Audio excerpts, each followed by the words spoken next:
Hey everyone, welcome back for another deep dive. Today we're going to tackle a word that, well, it can be a little intimidating, honestly. Xenophobia. Yeah, it's one of those words that carries a lot of weight, for sure. But we're seeing it more and more these days, so I think it's super important to really understand what it means, where it comes from, the whole deal. What do you say? Ready to unpack this? Absolutely. Okay, so first things first, let's break it down. What exactly is xenophobia? Well, the WebMD article we're looking at today defines it as basically the fear of strangers. Okay, so far so good. But I have a feeling it's a little more complicated than just like being shy around new people, right? You got it. It goes way deeper than that. Xenophobia often manifests as prejudice and exclusion, even hostility sometimes, towards people from different backgrounds or cultures. So it's that unease, that distrust of anything that feels foreign or other. Exactly. And that's where it gets tricky, because sometimes people confuse xenophobia with racism, but they're not quite the same thing. Yeah, the WebMD article actually makes that distinction. So Yeah. what's the difference exactly?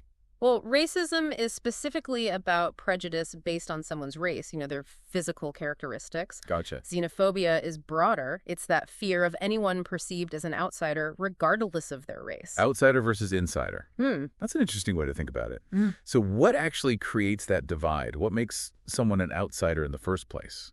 Well, according to the article, things like rapid globalization and increased migration definitely play a role. When lots of new people come into a community, especially if they bring different customs and ways of life. It can be unsettling for the people who've been there longer. Yeah, some longtime residents can start to feel threatened, like their way of life is changing too fast. So it's almost got a fear of change taken to kind of an extreme. You could say that. Yeah. And these anxieties can get amplified when you add in things like economic worries, like competition for jobs and resources. That can create, fertile ground for distrust and prejudice. Right, because if you're already feeling insecure, it's easy to look for someone to blame, I guess.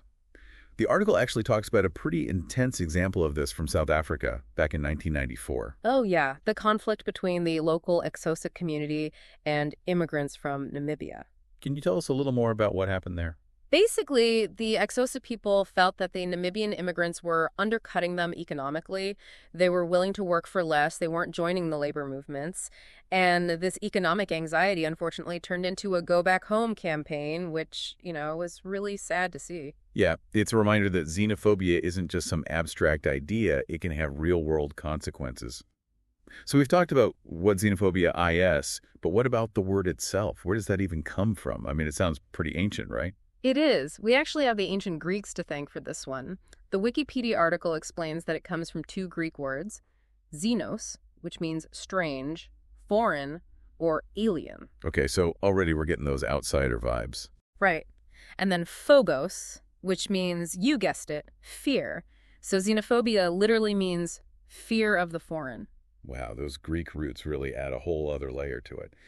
But let's say I wanted to actually use the word xenophobia in a sentence, impress my friends with my vocabulary. Sure.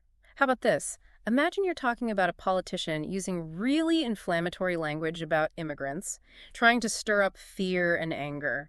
You could say that politician's rhetoric is clearly xenophobic, trying to exploit people's anxieties for political gain. Ooh, I like that. So it's not always just about individual prejudice. It could be part of larger systems, too. What about in a more everyday context, like something you might see on social media? Definitely. Let's say you're scrolling through the comments section and you see a bunch of hateful, sweeping generalizations about a specific group of people. Ugh, yeah, I've seen that. You could say something like, there's a lot of xenophobia in these comments. It's disheartening how quickly people jump to judging others just because they're different. That's a good one. It really highlights how subtle, yet how pervasive xenophobia can be, especially online. But what about those times when someone might not even realize they're being xenophobic? They're not intentionally trying to be hurtful, but... Oh, absolutely. Think about that phrase you hear sometimes, they're stealing our jobs. Yeah, I've heard that one. It might sound harmless on the surface, but it really plays into that fear of outsiders as a threat, So you could point that out gently by saying something like, that comment, even if it wasn't meant that way, actually perpetuates xenophobic stereotypes. Okay, so I think we're starting to get a pretty good handle on what xenophobia means, where it comes from, and even how it shows up in our daily lives. But before we get too far ahead of ourselves, let's take a quick pause and just reflect on what we've learned so far.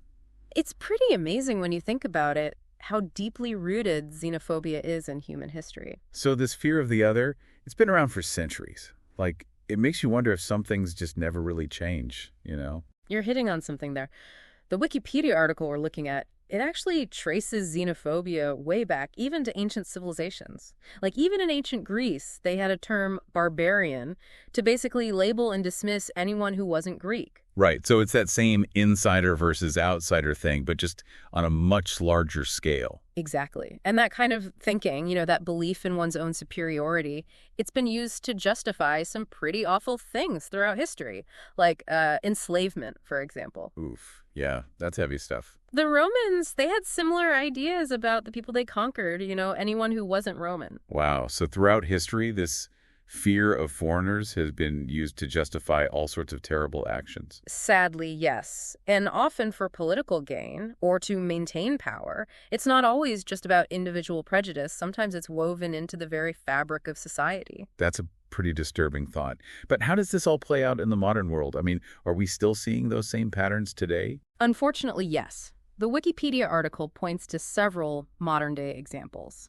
Take the COVID-19 pandemic, for instance. Yeah, that was a tough time for everyone. We saw a surge in violence and discrimination against people of Asian descent just because the virus originated in China. That's just heartbreaking. Yeah. It shows how quickly fear and uncertainty can get misdirected towards an entire group of people, even if they have nothing to do with the perceived threat. And it's not an isolated incident. The treatment of refugees and migrants is another recurring theme, unfortunately.